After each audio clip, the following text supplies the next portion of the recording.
Hello, everyone. Welcome to Positively Pat Sims Honest Reviews. I am back, Seth Sims, doing an honest review. This time continuing last time's honest review of Transformers 2007. I'm going on to the second film of the series, Transformers Revenge of the Fallen. That would be the longest intro that we've probably done for one of these videos, as I was staring into the camera for a while, as my dad had said, aura farming.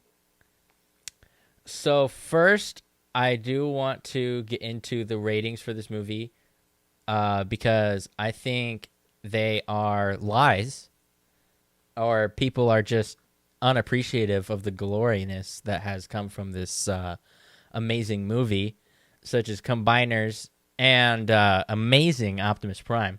Again. So first, I only have two this time because I couldn't find the third one. I have IMDb's rating, which gave it a 6.0 out of 10. So a D. Gave it a D. That was awful rating for this movie. Why? I don't know. People are weird. And there's 448 people who rated that movie. So having a 6.0 is pretty bad. Next, we have Rotten Tomatoes. So the tomato meter gave it a 19%. Absolutely awful. And the popcorn meter gave it 57%. So better, but still a D. D minus, actually, this time. And the other one was an F. That's awful. So out of three things, this thing is not graduating, apparently. But I think it did much better than that. I would give it a 9 at least. I give it a 10 because I'm a Transformers fan. So they're liars. I don't like them. Anyways, for characters, we have I had a controversy with someone pretty recently about one of the characters in this film. First of all, Jolt. They called Jolt an unessential, useless character in this film, and I'd like to argue that the whole point of Jolt, sure, there were some go-arounds to it, but in the movie he was pretty essential. According to comic books that I don't have, apparently, Ratchet in the Michael Bay series is actually able to create combiners and combine other characters. Even though that's the whole purpose of Jolt in this film, he had a one line. Not bad. It did fit his character. I couldn't actually tell you the line itself because it's just one line out of an entire movie. It's kind of hard to remember. But Jolt combined Jetfire and Optimus Prime, making him an essential character because that's the whole reason why Optimus Prime had won the fight against the Fallen. So I'd argue that he's an essential character. You never see him thereafter, not even in later films. So, sure, he might look useless, but he's 100% an essential character in that film. Other characters, obviously, we have Optimus Prime. Absolutely amazing. He actually had two forms in this movie, technically. He had his first one that was the exact same as the first form in the 2007 Michael Bay movie. Then, when he gets revived and merges with Jetfire, he gets a second form with amazing abs. Huge crunch on those abs. Next is Megatron. He gets a slight rework. Instead of turning into that jet, he now turns into a tank. Although his normal, robot mode is the same. I personally think the tank is better than the jet. The tank just is a lot bulkier. It looks a lot more like what he transformed into from that bot mode. It definitely makes more sense. He also does end up killing Optimus Prime, which is evil. That should have never happened. Next, we have the obvious in the movie, the Fallen, or Megatronus Prime. Megatronus Prime becomes the Fallen after betraying the other 13 Primes. And this movie, obviously, this takes place way after all the other Primes have actually died. So he's actually the last Prime. You don't see the other ones in this movie. Now, the Fallen looks a bit weird for being, I think, our third televised scene version of him, which would be you can't exactly have a stereotype for the Fallen if it's only his third time televised. So this one is really weird. He's kind of like a reptile almost. He's got like these little whisker things all across the side of his head that like shift really weirdly. It's like an insect almost. He's also like really bony. He looks more like those bone like Decepticons from Transformers Kingdom that they made a couple of years ago. But he's kind of a weird figure, but his voice is really good. I'll get into the voices afterwards. Next, we have an amazing appearance in this movie, Jetfire. Jetfire, keeping to the original idea that he was a Decepticon and he is one of the oldest in the war. This time, he turns into an amazing black jet that, for the life of me, I can never remember, even though, and then in the most useless times, I remember what the jet is called. But that black jet, I do have a figure of, and it's absolutely beautiful. The jet, he is really old, like I said, but he actually looks really old. Usually he's just like, really old, but he looks like a normal Autobot or Decepticon. This time he has a whole beard and all that weird stuff and a cane and everything. It's an SR-71 Blackbird. SR-71 Blackbird. Yeah, my dad would know that. Every time I forget, he knows, but then every time I know. So SR-71 Blackbird. Yes, really, really cool. One of the Autobots, technically also Decepticon in this movie. He also can teleport, which is kind of weird. Usually all the like magical things happen with Mirage, which in this series is actually Dino, which I don't think he appears until Dark of the Moon. But Dino is a cool character, but since that's Dark of the Moon, that'll be for next time. Our next character on the list, Devastator, which is technically 6 Decepticons, but in this film, I believe it's actually like, I want to say 12, might be 13. But you see the starting 6, but yeah, there's a bunch of other like other small construction vehicles that show up that help the combining process. So technically, it is the main 6, of course. 1 being the head, 1 being the body, 2 feet, 2 arms, 6 people. But yeah, there are technically others that do help the connection process. So there's a lot more than just the 6 in this film, but they don't get into those in the film much. Nor did they do that in the toys. None of the toys actually include those. They actually had them as side characters that transform on their own, and they don't even attempt to pair with Devastator. Next, we have the character who shall not be named, Dorito. Dorito returns in this movie.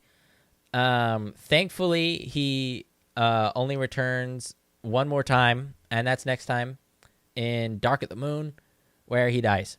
Which, thank goodness he dies. I could not handle looking at that man any longer. And that man, of course, is Starscream, if you couldn't already guess by the Dorito. Next, we have one of my all-time favorite characters from the series. His car mode in the G1 series is actually my favorite car of all time, and it's 1982 Lamborghini Countach in red, and that would be Sideswipe. In this film, he is not that car. Again, I can't tell you the actual brand of the car. That one I've also actually never looked up, but he's also really cool. He uses the tires of the car to actually kind of use as rollerblades or skates, and goes around slicing things. He uses the doors as these huge blades. Looks amazing. His exhaust turns into these cool, like, double-ended pistols. Those end up looking pretty cool. He's all-around silver instead of his mostly red and black in the G1 series. Next, we have Soundwave. Soundwave, another character who didn't keep his colors like Sideswipe. Soundwave actually is all silver, just like Sideswipe, and he also has a really cool Mercedes, I believe. But Soundwave doesn't exactly have that same ejection system. As we noted from the previous film, the characters that like the cassette tapes, like Frenzy, don't actually go in like these compartments within the bots. They are actually just little guys that fit inside the vehicle modes. So Frenzy was a little boombox that fit inside the car of Barricade. This time, there was sort of this release process, but it wasn't exactly the same as you'd think in a cartoon version. This one released Ravage as a bunch of these little like insect orb kind of things, and that would then turn into Ravage, and then Ravage would puke out more insect orb things to make this really thin, like paper thin, like Ravage that would end up stealing the rest of the cube. Soundwave also does end up killing a couple guys, which is a bit, I want to say it's a bit weird, but it's also not. But I don't know, it's just it never feels like a Soundwave thing to do. It'd be more like a torture and test thing, I feel like. Next on the Transformers list, we have RC. Actually, the RCs in this movie, which are the three usually totally different characters, which I believe are Chromia, Windblade, and RC are usually that, but they just turn them all into the RCs, which are all three RCs, but they're differently colored. RC is obviously the pink one.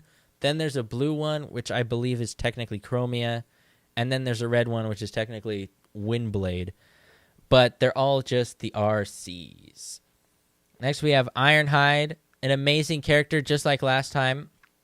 This one, we get his very well-known Decepticon Punk quote, which is always told amazingly.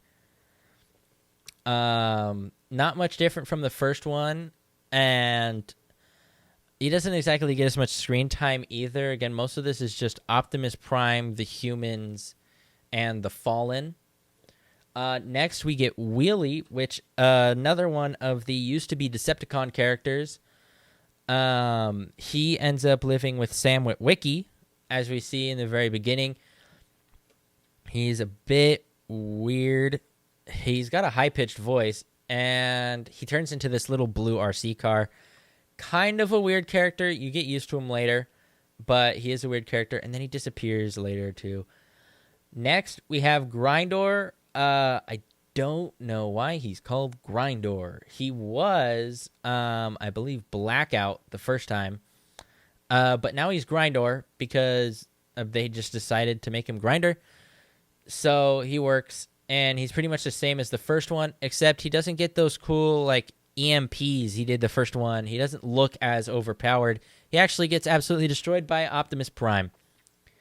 Next, we have... They're totally far away from each other on the list, but I'm going to say them at the same time. Skids and Mudflap, the twins. At first, they are a little combiner of two. I forget what Transformer that references, where two turn into one. It's technically backwards, where two vehicles turn into one bot. This one is two bots that turn into one vehicle at first. Then they become these little minivans. Mudflap is red, and Skids is the green one, the lime green, which people would argue is kind of disgusting, but I think it's actually really cool in this film. But some people don't know this. At the beginning of the film, the siren on the ice cream truck is actually a distorted version of the the G1 intro of the Transformers. Just like they kind of do with all the Transformers sound effects.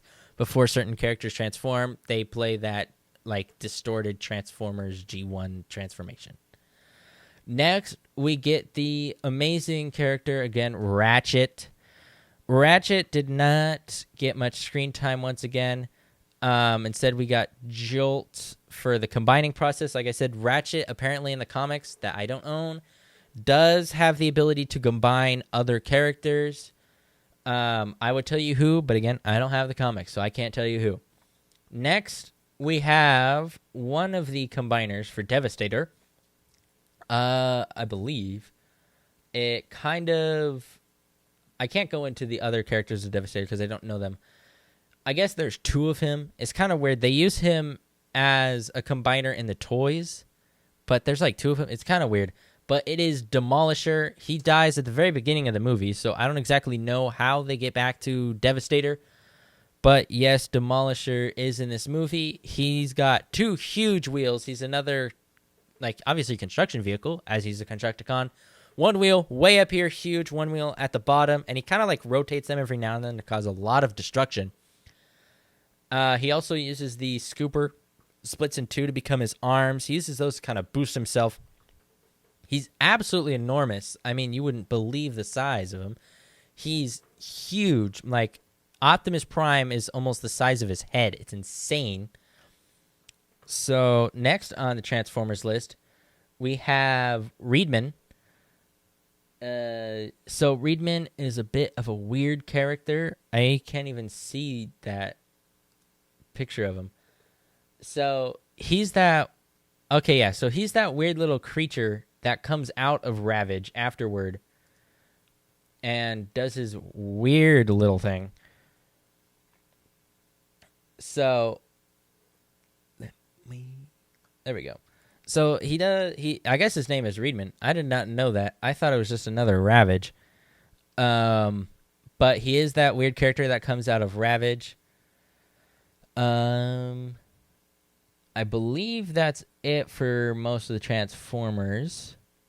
So let's get into some of the humans now. Obviously, we have returning humans from the first movie. Sam Witwicky, absolute legend. In this movie, he gets this weird inscription from the Cube Shard. It gives him all these Cybertronian words. And eventually it leads Megatron to find him to get those. Optimus Prime protects him. Optimus Prime dies. And that's where he goes to Jetfire. Because Jetfire is so old, he can read a outdated language. Next, we have Michaela Baines, of course, returning. Absolutely amazing character. We got a little bit more than we did in the first movie, I believe. She was definitely a better character in this one than the first one. Not much different about her, though. Next, we have Alice, which is, I guess, technically a Transformer. But I'm putting it on the human list because Alice appears as a human the first time. But Alice is actually, what's his name? Alice is one of Soundwave's little minicons. That's the bird, I believe. But the bird transformed into Alice. He also turned into a miniature pink Bumblebee and played Dollhouse for a little bit. That was kind of weird. But he did do that. And this time, I'm going to correct what I did last time. Last time, I couldn't remember who Agent Simmons was, aside from the name, so I knew it was a good character. But this time, I really do know who Agent Simmons is. Absolutely amazing character. This time, he has a bit of a better role since, he's not after the Autobots. He's actually after helping out of the Autobots now. He does do some weird stuff in this whole thing. It's kind of weird. He doesn't get undressed this time, thankfully. But he is working at a butcher shop, I believe, and has to retrieve the files for Jetfire for Sam Witwicky, and then he ends up helping him, along with Skids and Mudflap, who he spends most of the remaining film with, and that really annoying other character who we will get to next. Next, we have most of the military guys next. Major William Lennox, the leader of those military group that you see. He's really cool. He was in the first one. You also have Robert Epps. You also have Shark Sky. He's one of them, I guess. And one of my favorite of the kind of inserts for this movie, the Egyptian Guard, absolutely hilarious. I'll tell you the voice actor, but he's got a pretty funny voice. He's also short. It's like, you don't want to mess with this person. And then it's like, I totally want to mess with this person. But they don't. You obviously have the commander. Obviously, as I said last time, pretty much take every single military commander, put them together, boom, there's your commander. We also have, obviously, the Witwickies, the parents, Ron and Judy Witwicky. Judy does get high. Kind of weird. I don't know why they do that. I believe that's this movie where Judy gets high.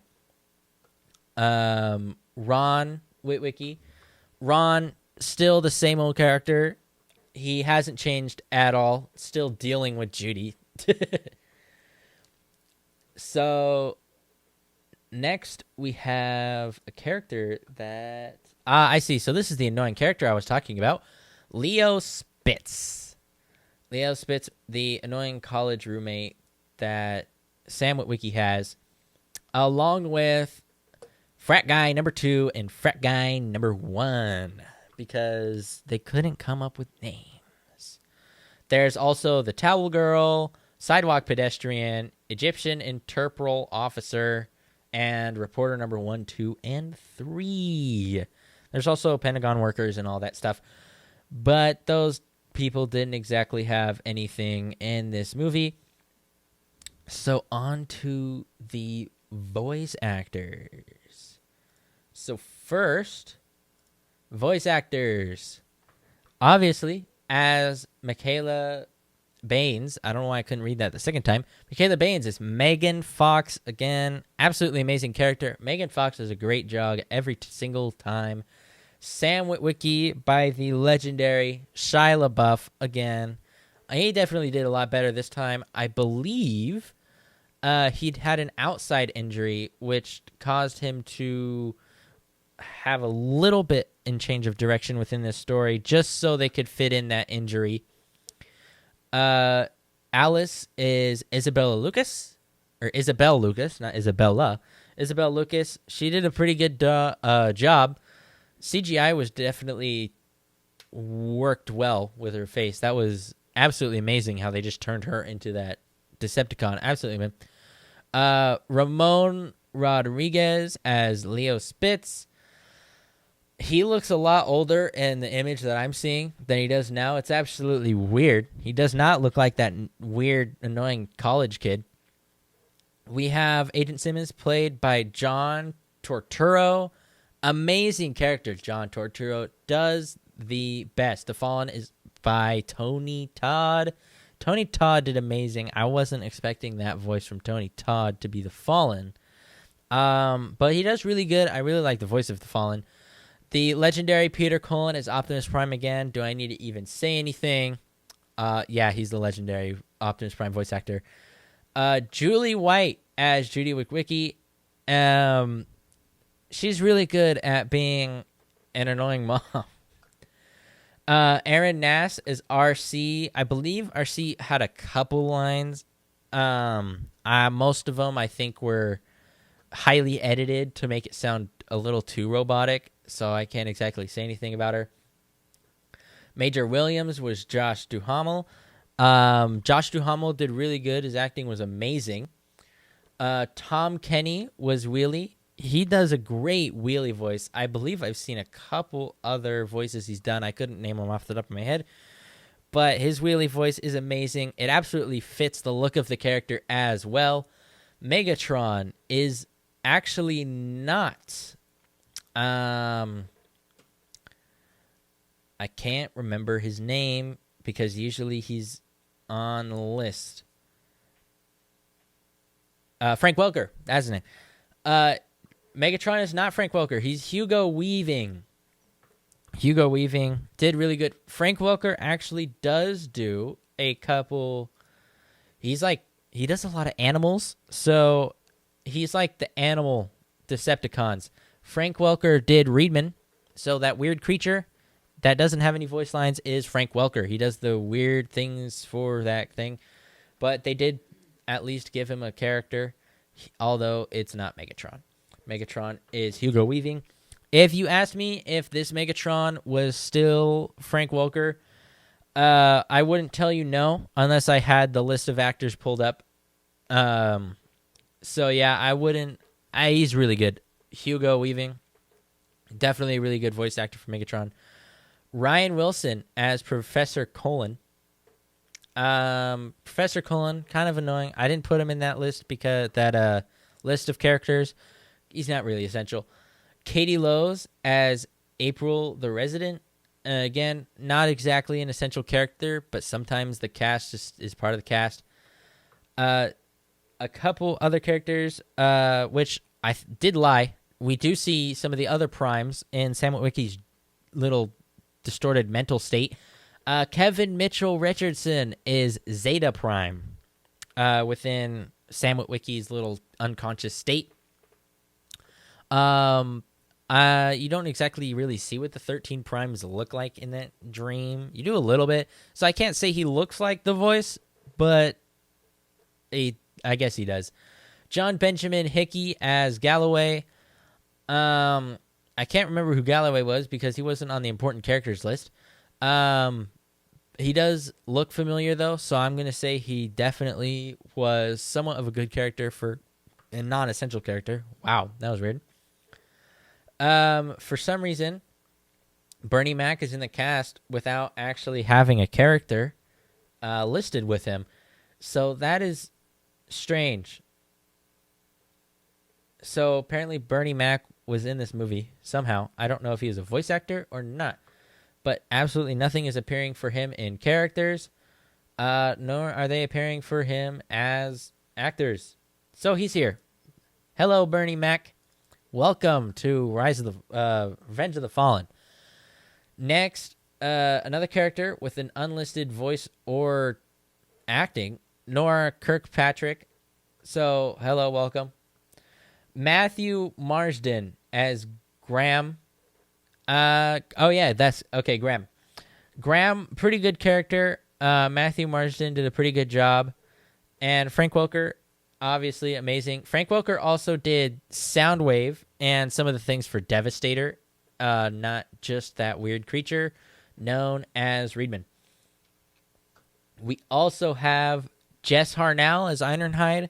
Jess Harnell, absolutely amazing voice for Ironhide. I love the voice for it. I don't want anyone else to be Ironhide. It's just illegal. Deep Roy as the Egyptian guard. So Deep Roy, absolutely amazing actor. I mean, he's phenomenal. He's awesome. He's short. Absolutely amazing. Armory Nolasco, again, another person who isn't listed for anything. So welcome. Same with Zach Ward, Travis Van, Winky, Brian Sevy. Oh, and I know that character. And Anthony Anderson, Darius McRae, and Sergei Buranov. Again, welcome. Oh, and John Voight. Welcome to Revenge of the Fallen. You are not listed as anything, so I'm not sure why you're here, but you apparently are in the movie. Chester the Chihuahua, not listed as a character, but I think you can guess that Chester the Chihuahua is the Chihuahua in the movie. Again, Chester the Chihuahua, kind of a funny dog. I don't think they did any horrible comedy with this one this time. Last time was awful. Next, we have America Olivo, or Olivo, something like that. She's the Frisbee girl. We don't exactly care about the Frisbee girl. Charlie Adler, Starscream. He does a great voice for Starscream, but I just can't get over the Dorito. I'm sorry, Charlie Adler. I'm sorry. Spencer Garrett as the Air Force Chief. He is recognizable if you were to look at his character. The Chief was actually a pretty good character. A bit annoying sometimes, but it was a good character. Robert Foxworth is Ratchet. He looks like if Ratchet were a human. That's what Ratchet would look like, is Robert Foxworth. That is, I don't think you could get any closer to a human version of Ratchet. So obviously, like, that's just perfect casting. Another RC. We have Aaron Nass. Other one is Gray Delissi. I didn't really hear the difference in any of it because, again, they turned them all robotic. So It was kind of weird. Robert Epps is Tyrese Gibson. I said that backwards. Tyrese Gibson is Robert Epps. So Tyrese Gibson, I think he did a pretty good job. Robert Epps is a pretty good character. Reno Wilson is Mudflap. Skids and Mudflap, great characters. Let me see. Skids. So Mudflap is Reno Wilson. Skids is Tom Kenny. You two did an amazing job. I wouldn't have picked anyone else. Those were absolutely amazing voices for those two characters. Kevin Dunn is Ron Witwicky. Again, Ron Witwicky, amazing character. Kevin Dunn, you did a great job. More kind of random characters. Aaron Norville is Air Force military guy. There's Prime 1, played by Michael York. C-17 pilot by Mike Iceman, which I guess if you were to guess what a military pilot would sound like, he did pretty good. Frat guy number 2 is Jared Doplias or Doplace, something like that. I feel like he was an actual like frat guy. Mark Evan Jackson is the commander. Colonel Womack is the FBI director. Kristen Walker is reporter number 3. Andrew Howard is Special Air Service. Glenn Marshall is the general. I can't. Okay, I'm just gonna give up on that. David Paulson is the Strike Force teacher. I think that's what that says. Robin Atkin is Prime number 3. I don't exactly know why there's Prime number 3 without Prime number 2 or Prime number 1, which is a little weird. Anyways, that is our cast. So let's get into the actual movie itself. So, the description of a movie reads as 2 years after he and his Autobot friends save the Earth from the Decepticons, Sam Witwicky, or played by Shia LaBeouf, faces a new battle, college. Because college is harder to defeat than the Decepticons, as we can see. Meanwhile, Optimus Prime and the Autobots are working with a secret military organization and trying to make a home for themselves on Earth when an ancient Decepticon known as the Fallen rises up to wreak vengeance. Sam and his girlfriend, Michaela, must figure out the history of the Transformers on Earth and find a way to defeat the Fallen once and for all. That's a pretty good summary of the start of the movie. Now, the real purpose of the movie. Optimus Prime. This kills Optimus Prime for the first time. If you can say he technically dies the second time. But this is the first time for this series. Technically, like the millionth time in any show or TV. So, get used to it. He doesn't turn gray like you see him in almost every version of Optimus Prime dying. He keeps all his color. He just loses the energon flow in his eyes and all that stuff where you see it glowing. He does die in an epic battle against 3 or 4 Decepticons at once. It is an insane battle. He does get these new hook weapons that we didn't see in the first movie. He just had those energon swords. So he did get these cool hooks that rip people's face apart. He might have had them in the first one, and it was just a glimpse. But this one, he definitely uses them a lot more. He also swaps one of his dual-wielding guns. He keeps only one, and I believe it's the right-handed version, and swaps the other one for this kind of shotgun thingy. But you don't see that weapon a lot in this movie. You see it more in the next movie. Optimus Prime does end up dying, like I said, and then it goes over to Sam Witwicky and trying to find the, not the Allspark, but the Matrix of Leadership, which is surprising because usually Optimus Prime is granted the Matrix of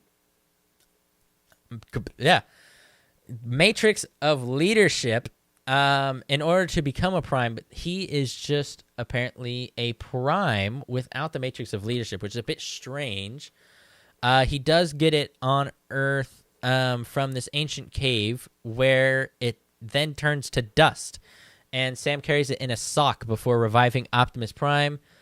And in order to keep Optimus Prime, being dead for a while, getting back up is a bit hard, so it is a bit difficult for him, and Jetfire's already deteriorating.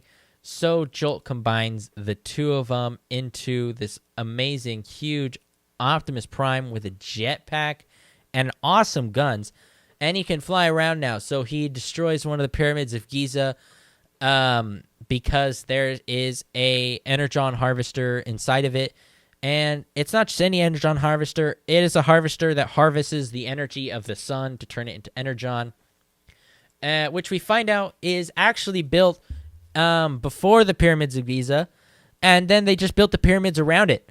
After the Primes had found out, they stopped him and banished him, and it was kind of weird because they had a rule where they couldn't take the star of a planet with life, and the Fallen didn't like that rule, which is why he got banished. So later, he finally gets to unlock it, and Devastator is pretty much the only thing holding everyone back until Optimus Prime can just fly over, do whatever he wants with his new jetpack, and take down the Fallen. He rips the Fallen's mask off and then proceeds to rip his heart out, I believe, because decapitation is for Megatron in the next movie. And in the previous movie, his decapitation was Bone Crusher. And in this movie, I believe his decapitation was Blackout, which this time is that Grindor name. So it's a bit weird. But that is pretty much all for me. My opinion of this movie. So IMDb is wrong. It is not a 6.0. It is at least a 9. So I'm going to say 9.5 out of 10 for this movie. Absolutely amazing. If I were to give it a percentage, Rotten Tomatoes is also wrong. It is not 19 or 57. It would definitely be like 95%, because that's, well, technically that's 0.95, but that's 0.95 out of 1, so it'd be 9.5 out of 10. Same thing. And out of stars, if I were to give it stars, it'd be 4 point, I'd say 4.8, 4.7, 4.8 stars. So very close to 5 stars. Is there anything the movie could do better? I think no. There's nothing this movie could do better. It was absolutely amazing. I don't know why people are hating on it so much. Maybe it's the way the Fallen looks, but then again, that's how all the Primes look, and you hardly even see them, so why can you get mad? You're supposed to hate this guy. Yeah, nothing they can do better for this movie. I think people are just insane. They're kind of weird. Maybe because Optimus Prime dies. Maybe. But get used to it, people, because this is not the first time in this series, technically. And it's not the first time ever, because they've already done it hundreds of times before this movie even came out. So, yeah, get used to it. I believe this is made also around the time that Transformers Animated had been canceled. So, Transformers was kind of already on a downfall because people were kind of pissed about everything being canceled. That was really good. So, it was a bit iffy, so I could get that. But I don't think you should put that shame onto this movie. It's a really good movie, and you should definitely go watch it yourself to prove me right, because all those weirdos are wrong. People, go and vote to fix this.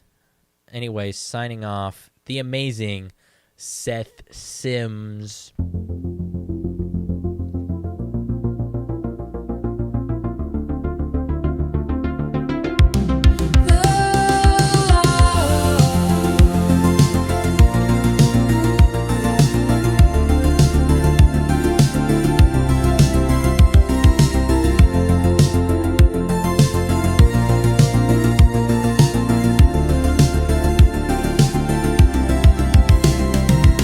Lights are dim, but the room still hums with the echoes of laughter and the moments we spun. Every honest word is like a stone in a stream.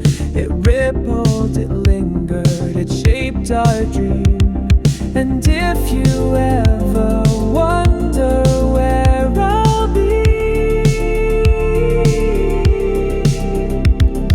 look to the screen, I'll be there, you'll see. Goodbye to the faces that stayed in the glow. Goodbye to the voices I'll always know. This isn't an end, just a bend in the road. Goodbye for now, my friends, my show.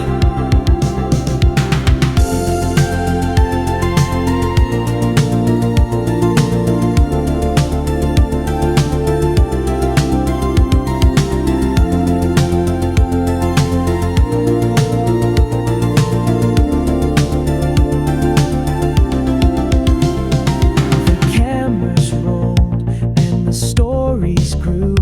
Each review a mirror of me and you.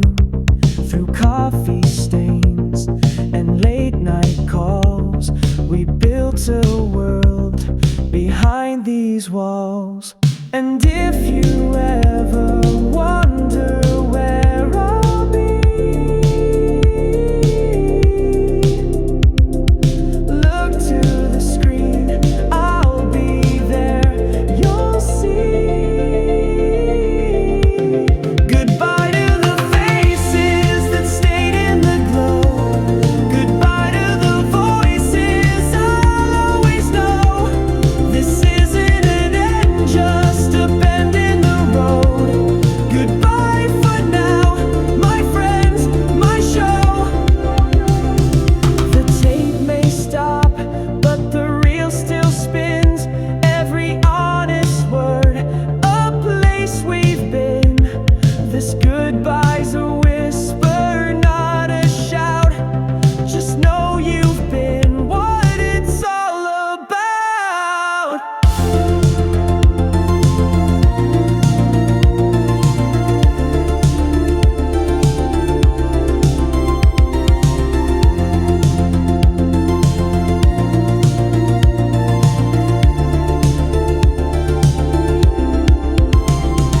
And if you ever wonder where I'll be,